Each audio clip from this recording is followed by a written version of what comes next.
The probiotic industry is worth more than $100 billion a year, but is it a scam? In this video, I'm going to be showing you why your probiotics are in fact not helping your gut, and you're going to learn why your probiotics are so bad or so good, and whether they can make your gut better or worse. You're going to learn which probiotics are a waste of money, which ones are the best for your gut, and of course, how you can get the most out of the probiotics you are taking. Contrary to what your doctors told you, Crohn's and colitis are reversible. Now, I've helped hundreds of people reverse their bowel disease, and I'm here to help you do it too, because inflammation always has a root cause. We just have to find it. This is the Reversing Crohn's and Colitis Naturally podcast. Now, I do these live trainings in my Facebook group every single week and put the audios here for you to listen to. If you want to watch the video versions of these episodes, just click the link in the show notes to get access to our Facebook group and YouTube channel. And for weekly updates, information, tips, and tricks, you can sign up for our email list by clicking the link in the show notes below. Now, if you don't know me, my name is Josh Deck. I'm a Crohn's and colitis specialist and a physician's consultant for complex gut diseases. And I do these videos every week so that you can learn that your gut can heal naturally. Because contrary to what your doctor has probably told you, you can heal your gut. So first things first, I want to talk about the elephant in the room, which is going to be probiotics. Are they a scam? Well, this is a really good question. There's a few things to address. Most of the research done on probiotics over the last 20, 30 years would say that the probiotics are going to die inside of your stomach, or most of the strains they've studied actually mean that they do in fact die in your stomach. So unfortunately, that's supposed to be a skull and crossbones. I'm sorry for the way it looks. Anyways, so unfortunately, a lot of them will die before they get to where they need to go. Also, a lot of them do not colonize. They don't colonize inside of your gut, meaning when they get down there, you're not actually adding to your microbiome, but the results that you may be getting are from the postbiotics that the probiotics have already created. So just to clarify, a probiotic, if you think of it like fish in a fishbowl, the probiotic is the living fish, okay? The prebiotics, you may have heard this term, inulin and all these things, these prebiotics are fish food. And that fish, or the living organism, consumes those and produces a byproduct, which would be in the fish tank fish poop, in our case, postbiotic. So you have the prebiotic, the probiotic, and the postbiotic. Now, organisms work very much the same. These probiotics that are made in a lab, they're given food, they're given a substance to consume so they can grow and colonize, and they produce postbiotics, often in what's called short-chain fatty acids. SCFA for short. These are going to be things like butyrate is a very, very common one that we'll see. Beneficial, it's the biggest food source for the colon cells. It's amazing for immune modulation, inflammation, the works. Certain probiotics inside of your gut also produce things like vitamins, right? Vitamin K, certain B vitamins can come from those probiotics. So even though they might die inside of your stomach, they may not colonize, they've already produced all these wonderful byproducts, the fish poop, if you will, that your body can utilize for good. So there are what's called transient benefits. As they move through your system and come out, they can have some positive effects by, signaling your immune system and whatnot. The thing is, though, we have to really watch for this because the marketing is often better than the product. A lot of probiotic supplements out there, probiotic drinks, probiotic things are going to market to you saying they're good for your gut, but the marketing is better than the quality of the strain or the quality of the product. That's what the $100 billion is. I'll bet you 90 billion of that is probably just garbage and a scam. So you have to be very aware. There's certain drinks out there that have become popular recently, which might have, 100 million CFUs. That's going to be a term you'll see in probiotics. It stands for colony forming units. And these units, typically what we want to do is consume multiple billions, if not tens or hundreds of billions in most cases. And you might be getting a fraction of this in the most commercial grade products you'll find at the grocery store, for example. Another thing that we like to see when it comes down to probiotics is going to be diversity. The more diversity of microbes, meaning the more variables you have in there, that's typically associated with better health. And we know that food-based probiotics give better diversity than, we'll say, supplemental or therapeutic grade probiotics. You might get a couple of strains in a bottle, or those ones that say 30, 40, 50 strains, just typically going to be garbage. So if you're consuming food-based probiotics, fermented foods, raw foods, you're going to get a lot more diversity in your microbiome than the supplements. So that's another thing to keep in mind. Also, commercial grade products. Like I said, you might get, when we're talking CFUs, in a commercial grade, most drinks you might get a couple 100 million, all the way up to say even 50 billion if you're lucky. But if you're consuming food-based probiotics, especially if you ferment to make them at home by yourself, you can be getting anywhere from 5 billion upwards of multiple hundreds of billions. And Dr. William Davis talks about this a lot when he's gone through his book, Super Gut. I actually have a copy on my shelf right here. He talks about this with his SIBO yogurt, how you can culture and ferment at home to get multiple hundreds of billions to get better diversity or better quantity of microbiome or probiotics in your microbiome as well. So keep that in mind. Now, something else to look for. Probiotics, especially commercial grade stuff, and these supplements are going to have little to no effect in healthy people with healthy guts. They're typically going to be needed for intervention for those with an unhealthy gut. So if you're taking it just for good measure and you don't have any known gut issues or other health issues, you might actually be tampering with a well-managed ecosystem unnecessarily. And so you're actually putting at risk, you're risking causing problems rather inside of your gut. So we want to be very careful about that. And something else to look for. Many supplements on the market, let's come back to our big scam word. Amazon has had a big issue with this lately. A lot of companies coming out of India, China, different places are selling a lot that are very lookalike labels. You might not notice a difference, and some are so good, even the manufacturers can get them mixed up. So all these supplements come into the Amazon warehouse, for example, Thorne and Now Foods. So it's Now Foods, just like it sounds, and Thorne, Thorne. Unfortunately, they're great quality products. They do a lot of third-party testing, but these two on Amazon have had a lot of issues because the fake brands look so much like the real thing. And so what happens now is you get this fake brand that looks like the real thing that comes to the Amazon warehouse, and it's in there in the same location as the real thing. Well, the warehouse workers don't know the difference. They all look the same and they can often get mixed up. So you may be getting a fake product from a real seller. This is why it's so important if you're buying things like this, just shop on the direct website. Go to Thorne's website directly or Now Foods directly. Order from the seller, skip the scams, because you want to be very careful about that. And a lot of these artificial fake brands as well don't often contain what they say they do on the label, but a lot of them also have contaminants.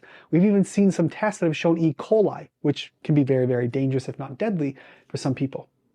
And the last thing to keep in mind when we're dealing with all of these things, if you do want probiotics, your terrain matters. The quality of your gut and the ecosystem you're adding these good guys into is going to matter. We're going to talk about that in a little bit. So long and short, are they a scam? No, absolutely not. But can they be used to scam, and are people being scammed? Yes. So we have to be very specific, which is going to answer our next question. Are they a waste of money? Yes or no? The answer is, generally speaking, no.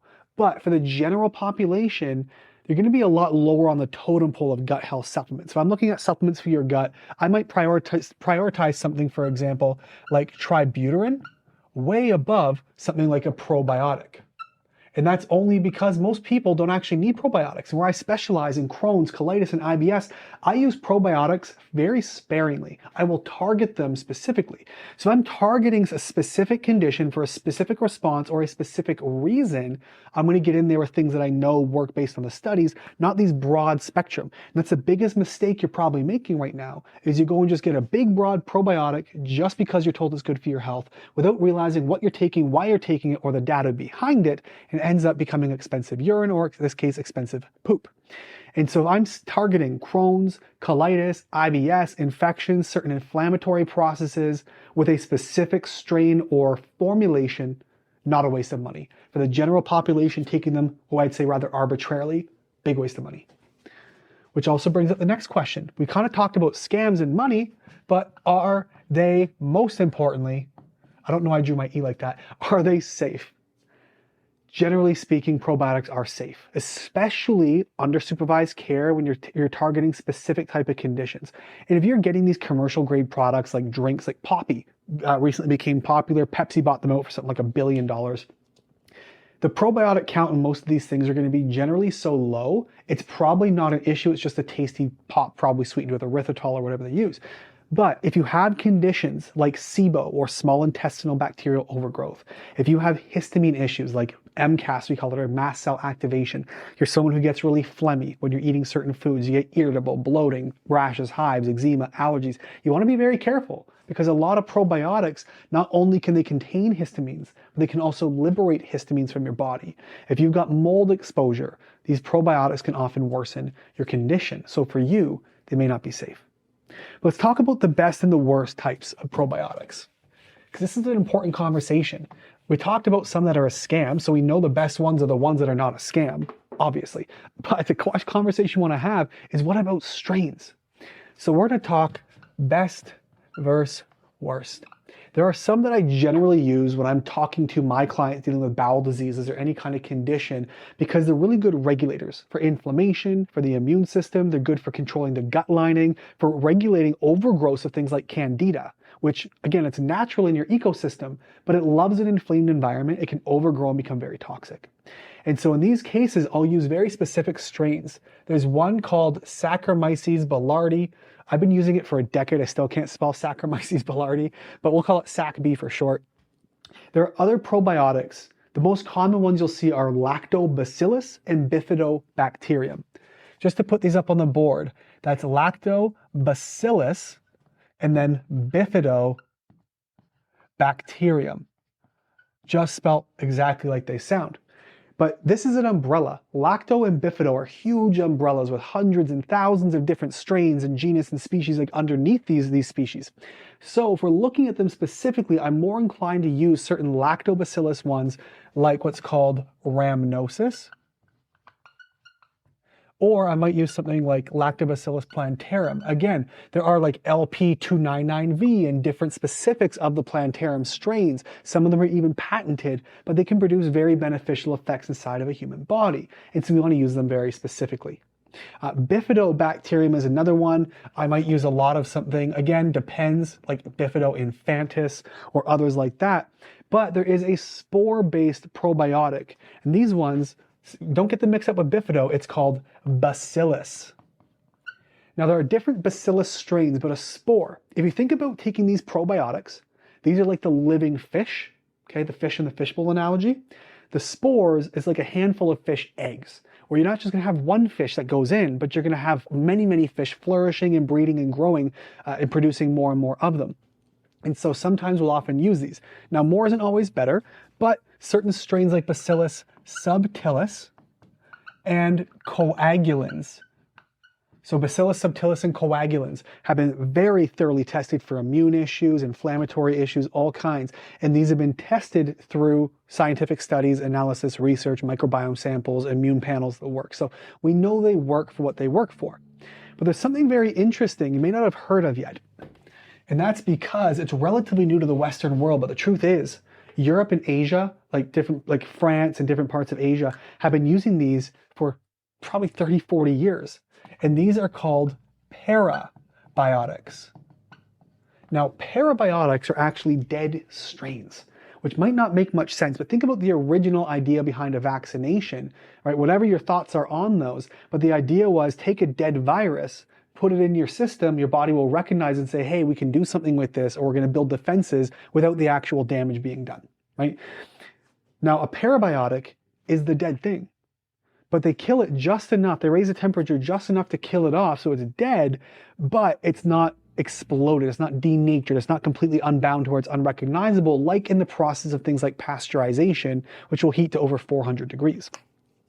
So in the cases of parabiotics, they're heat-killed dead strains. They help regulate the immune system, and all those cell wall components that make up the probiotic are still intact, and they interact with your immune receptors, specifically some we call TL, or toll-like receptors, is TLR. They interact with these and can send signals like a radio signal and have all kinds of great benefits inside of your body.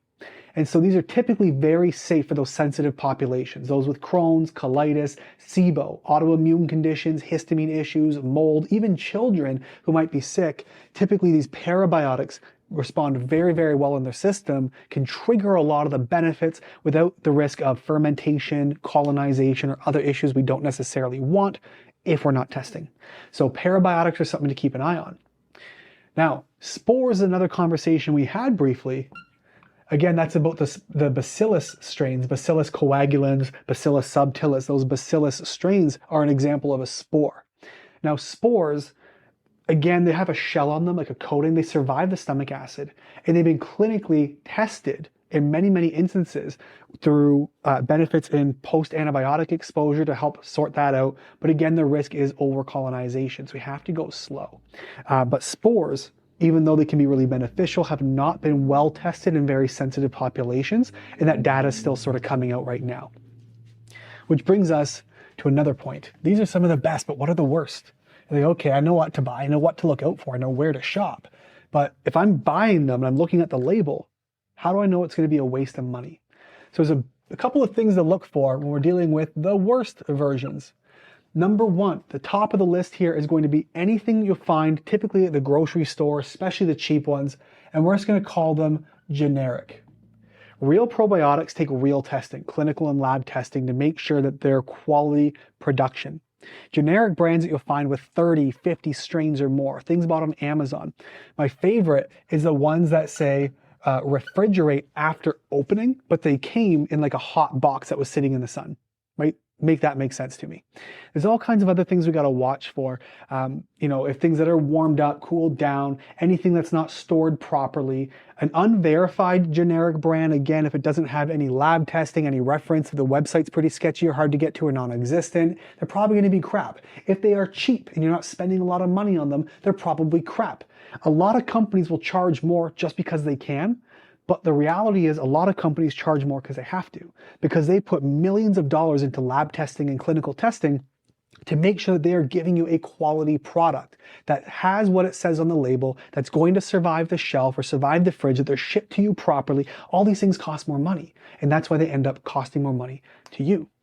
And again, if you're taking something that is going to be non-specific, generally speaking, it's going to be the worst. It's going to be a waste of money, and you might just be making very expensive poop.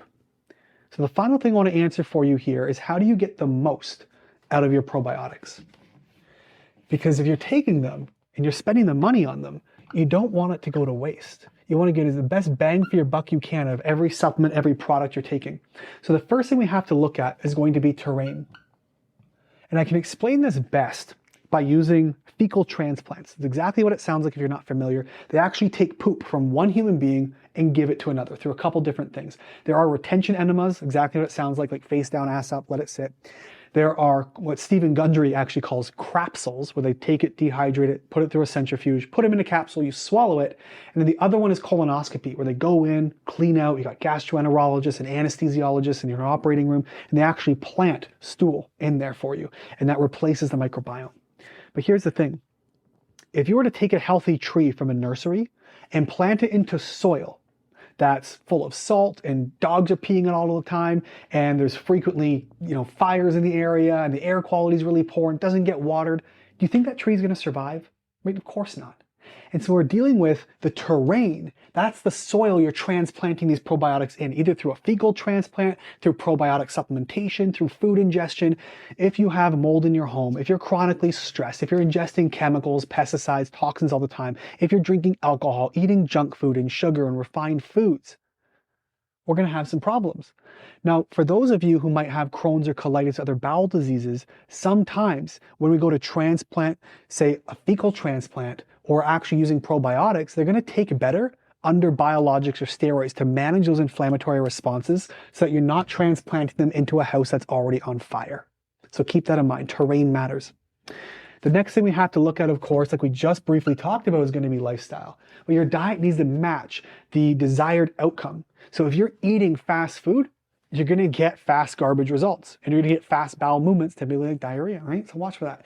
If you are consuming something that is not benefiting your gut and you're putting it into the same place you're trying to plant these new trees, you're going to have a problem. So you have to watch for that. We know that certain foods can promote better gut microbiome diversity, right? Raw foods, fermented foods, the works. So there's a lot to have around this conversation. I don't advocate for either carnivore, or I actually don't advocate for vegan at all, but plant diets or animal diets, I think both are great based on how you do and how you feel. And how you feel will also directly impact that terrain, therefore the gut. Now, if you're making homemade probiotics, it'll help you get the most out of it. The reason we go with homemade is you can ferment and sort of culture as long as you want, and you can actually get a lot more bang for the buck. And you can continue to replicate that as long as you give them food and you keep the environment safe. The jar, like the mother dough for a sourdough, or the SCOBY for kombucha, you can continue to culture and colonize these as long as you want. They'll live forever as long as their environment is safe. And then the last recommendation is going to be being specific. I recommend, if you're working with a professional, ask them before you go arbitrarily taking a bunch of probiotics, dropping them down the hatch, and not realizing what you're doing or what you might be harming. So on that note, here's what you need to know. Probiotics, are they good? They can be. Are they a waste of money? They can be. Are they safe? Usually, but you got to look out for what you're putting in, what you're paying for, etc. If you guys have been dealing with this for a long time, look, you can get help with your gut. Right? Your gut doesn't have to be this random arbitrary thing that seems like an enigma nobody can fix. If you're looking for help with your gut, Crohn's, colitis, IBS, if you got a condition, diverticulitis, you're inflamed, your doctor says, well, your only hope is going to be medication, it's going to be steroids, it's going to be immunosuppressive drugs, surgery, and there's no hope for you, I'm telling you right now, there's a 99.9% chance that is not true. We've had people come in to see us on the brink of having their bowel removed who have been able to get their bowels healed. Colonoscopies back it up and prove it. So much can be done, but you just got to lean into the right thing. So here's what you're going to do. There's a very easy way to get help from me and my team. All you got to do is check the links below and you can schedule a call, send me an email, or just dive into all the free resources. Guys, I have so much out there for you that's available. I've got a podcast called Reversing Crohn's and Colitis Naturally, specific to those diseases. My podcast, Reversible, Reverse-able, A-B-L-E. We have some of the best guests in the world. We do shorts on there. Quick tips, how to fix conditions. It's all available. Those resources are there. But again, all that information can be found in my social media. So make sure you check it out. Thanks so much for being here. You guys know what to do. If you check the link in my bio, there is so much free stuff out there on gut health. We're up to almost 200 episodes at this time now on the Reversible podcast. And you can check that out. We got guys like Dave Asprey, Stephen Gundry, William Lee, Lisa Bill Yu, some of the top in the world. You can check them out on the Reversible podcast as well. Or if you're here for Crohn's colitis, check out the show, Reversing Crohn's and Colitis Naturally. We get 52 talks, I think, as of today, all published there, absolutely free. Thanks so much for coming. See you next time. One of my favorite things to hear as an IBD specialist is something along the lines of, I learned more from you in 15 minutes than from my doctor in 15 years. And if this for the first time is really starting to click and it's starting to make sense, and you're going, wait a minute, this might be reversible. I think there's more that I can do. This condition came out of nowhere. It happened to me out of the blue. I was healthy for 10, 20, 30, 40 years and suddenly I wasn't, and you're telling me there's no cause. If you're understanding finally that there is a cause, that something is driving this, I want to invite you to check the link in the show notes below. Send me an email, ask a question, see if a program is a right fit for you, because I promise you, this doesn't have to be a lifelong sentence. You're not doomed to this, and IBD can be reversed.